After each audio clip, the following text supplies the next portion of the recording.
Bonjour mes chers élèves, j'espère que vous êtes en bonne santé et que la révision avance comme vous le voulez.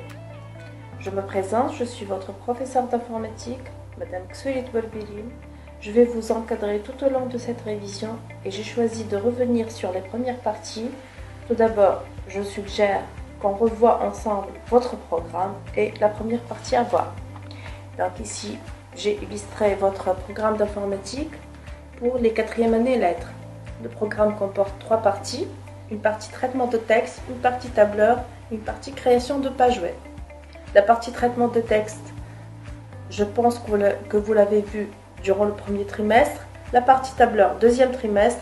Et la partie création de pages web, il y en a certains d'entre vous qui ont déjà commencé la partie. Il y en a d'autres qui ne l'ont pas vue. Donc on va la voir ensemble, ne vous en faites pas. Donc, dans la partie traitement de texte, qui est la première partie, l'objectif de cette leçon, c'est de concevoir et de produire un document numérique, multimédia et multi-utilisateur par le recours à des outils appropriés.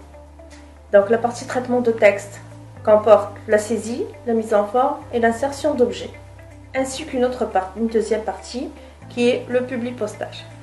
Donc, la partie saisie, on utilisera dans cette partie aussi bien des textes déjà saisis que des textes à saisir. Donc on va travailler sous forme de TP.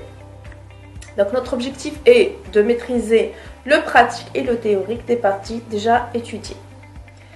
La partie publipostage est une partie essentielle pour le traitement de texte. Elle consiste à créer un document destiné à être envoyé à plusieurs destinataires. Dans cette partie, le résultat sera sous forme de 3 fichiers.